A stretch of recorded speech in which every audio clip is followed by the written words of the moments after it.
You have spent your entire life chasing a score that was invented to keep you obedient. A number on a test, a letter on a report card, a certificate stapled to your identity like a price tag. And you believed it, because believing it was easier than facing the real measurement. Real intelligence isn't how fast you can answer. It's how rarely you get cornered. It's not trivia, it's traction, it's leverage. It's the ability to bend your environment before it bends you. It's the difference between someone who knows and someone who wins. The cleverest prisoners still live in cells. The strategists understood this long before modern society tried to sanitize power into potential. The old thinkers didn't worship knowledge. They worshipped outcomes. They studied how people move, why crowds submit, why rulers fall, why the weak beg for permission to exist. And yes, Machiavelli knew it. Not as a motivational quote machine. As a surgeon, he looked at human nature the way a hunter looks at tracks in mud. No romance, no denial, only patterns. There is a ladder, quiet, brutal, invisible, that decides who leads and who is led, who feeds and who is fed on. It is not based on school. It is not based on being smart. It is based on what your mind does under pressure. 7 levels, 7 states, 7 species of mind. Most of the world never leaves the bottom. Not because they can't, because they won't pay the price. You're going to see the ladder, and once you see it, you will never look at people the same way again. You'll hear the desperation under their confidence. You'll recognize borrowed opinions like counterfeit bills. You'll notice who needs to be seen, who needs to be right, and who doesn't need anything at all. The only question is whether you can handle finding your own position on the ladder. Look around the next time you're in a crowd. Watch faces. Watch posture. Watch how people react to inconvenience. Watch how they respond to uncertainty. You'll see it immediately. Most minds are not driving. They're being driven. Level 1. The drifter. This is the most populated level on Earth. The drifter isn't necessarily unintelligent. That's the trap. They can have a sharp memory, a strong vocabulary, a respectable job title. They can even be admired. But their inner world is rented. They live by reflex. Their choices are echoes. Their personality is a collage of whatever their tribe rewards and whatever their fear avoids. A notification decides their mood. A headline decides their outrage. A trend decides their taste. A supervisor decides their spine. They call it normal life. If you press them gently, ask them why they believe what they believe, why they want what they want, why they fear what they fear, you'll watch the system short-circuit. Not because they're stupid, because they've never had to be sovereign. They've never had to author themselves. They outsource. They outsource their morals to their culture. They outsource their identity to their friend group. They outsource their courage to the right moment, which never arrives. And because agency terrifies them, they cling to consensus like a life raft. They study the room before they speak. They scan reactions before they form opinions. They do not risk loneliness, not even for truth. The drifter's deepest addiction is approval, not the loud kind. The quiet, constant need to feel aligned with the herd. The herd is warm. The herd protects. The herd also keeps you small. That's why this level powers every system. Drifters keep machines running. They fill roles. They pay. They comply. They repeat. They are renewable fuel. And if you're honest, you've been here. Everyone has. This is the default human setting, safe, predictable, externally controlled. But the drifter has one advantage. Discomfort can wake them, that subtle itch of, this isn't mine, that strange fatigue after performing all day, that sick feeling when you realize you're living inside someone else's script. When the drifter starts waking up, they don't become free. They become performative. Level 2. The mask. The mask is what happens when a drifter realizes status exists. They sense the game. They notice that intelligence, morality, and sophistication can be displayed like jewelry. And because they don't yet own a real internal framework, they build a costume. The mask collects symbols, aesthetic opinions, trend politics, borrowed philosophies, curated taste, degrees, labels. They speak in recycled sentences. They adopt the cadence of whoever the room respects. Their personality is a performance designed to harvest nods. They don't want to understand. They want to be seen as someone who understands.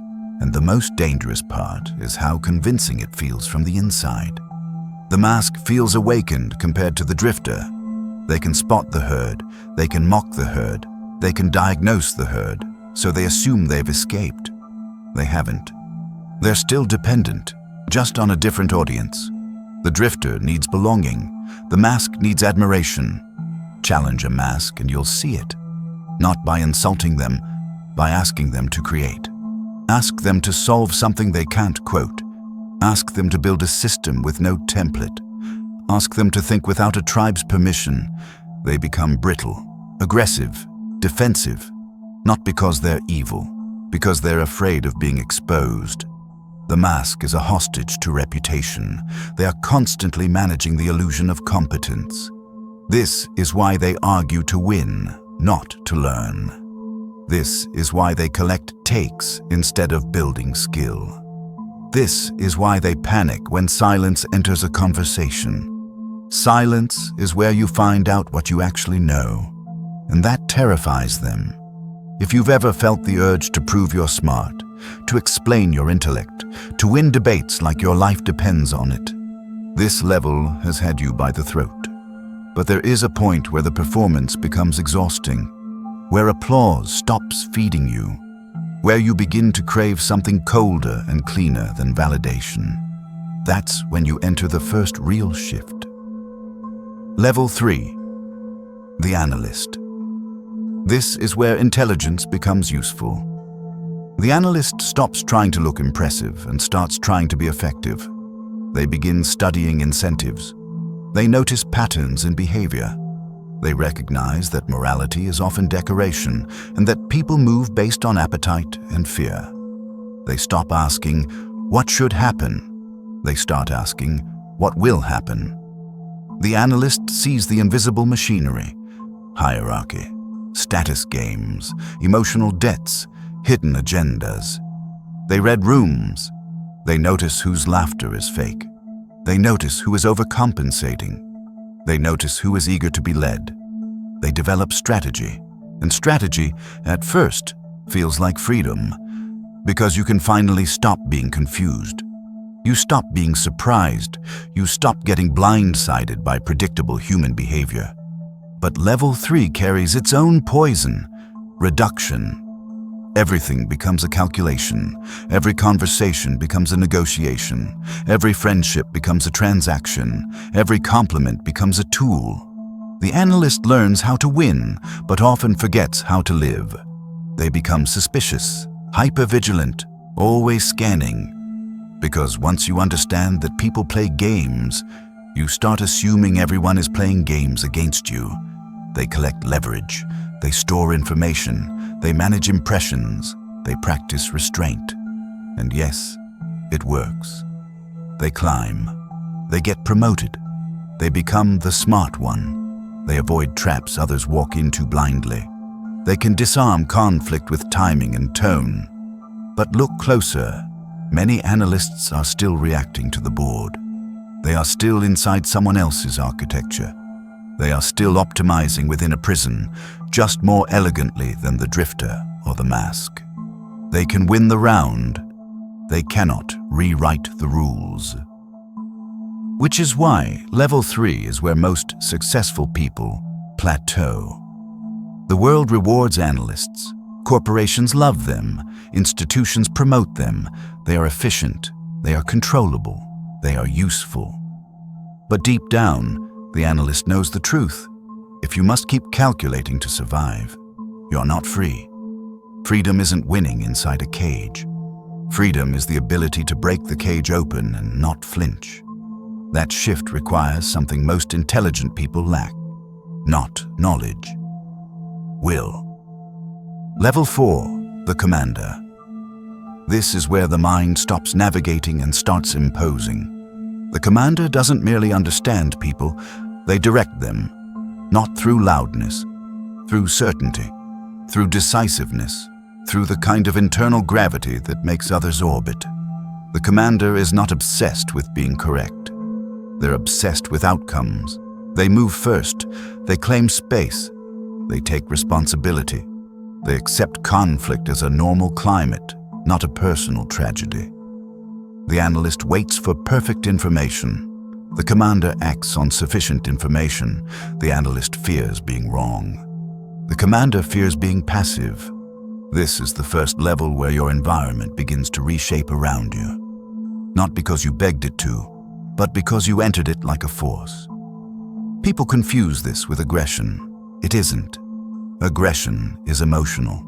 Command is controlled. It's pressure applied without leakage. The commander doesn't over-explain. They don't plead. They don't bargain for respect. They give fewer words, heavier words. They make decisions other levels delay for weeks. They cut what doesn't work. They end what's decaying. They walk away from what's poisoning them. They do not romanticize potential. And because most humans are afraid of decision, the commander becomes magnetic. People attach themselves to certainty the way a drowning person grabs a floating object. But level 4 has a weakness that eventually becomes unbearable. Visibility. Commanders are in front. They are seen. They are targeted. They carry blame. They carry weight. They become the obvious threat to anyone who prefers chaos, mediocrity, or control by confusion. They also risk becoming addicted to force. When you can move people with presence, you start thinking presence is power. You start feeding on being needed. You become the engine that never stops. Because if you stop, everything shakes. Many commanders become exhausted kings, high-status servants to their own momentum. They built authority, but not sovereignty, because there is a higher form of power than command. The most dangerous influence is the influence that doesn't announce itself. And that's where we go next. Level 5, the Weaver. If level 4 is the art of direct force, level 5 is the art of invisible direction. The Weaver understands something the commander learns too late. Push people, and they resist. Corner them, and they rebel. Order them, and they secretly plot your collapse. But make them choose what you wanted them to choose, and they will defend it as if it was their own idea. The Weaver doesn't wrestle reality. They arrange it. They use timing, scarcity, framing, and absence. They understand that most minds are ruled by two leashes, the hunger for pleasure and the fear of loss. So they don't argue, they seed. They craft narratives that become self-fulfilling. They build social environments where certain decisions feel natural. They place incentives like bait. They let other people pull themselves toward the hook. A weaver can walk into a room and alter the temperature without raising their voice. They let louder people take the podium. They let ambitious people take the credit. They let emotional people create the drama. Meanwhile, the weaver controls the direction of the current. This is the level where many people become intoxicated, because it feels like godhood, moving pieces without being seen. But it has a cost. If you spend too long wearing faces, you forget which one was yours. The weaver begins to dissociate. They stop feeling human connection. They watch instead of participate. They become an observer with hands. They can influence everything and enjoy nothing. They become a ghost with receipts. And still, level 5 isn't the top. Because the weaver is still engaged in the game, still negotiating with the board, still spending energy on steering individuals. There is a higher intelligence than manipulation. Design. Level 6, the builder.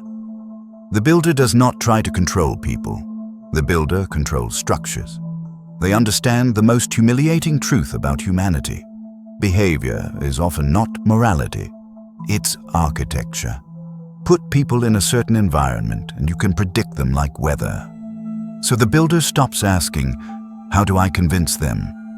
and starts asking, "What system makes their behavior inevitable?"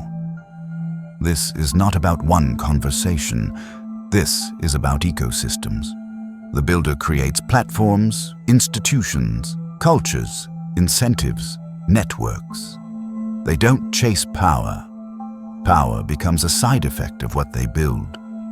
They think in second and third order consequences. They don't win the argument. They build the arena where the argument happens. While the analyst is optimizing salary, the builder is owning distribution. While the commander is leading a team, the builder is shaping the industry. While the weaver is influencing a person, the builder is influencing a generation.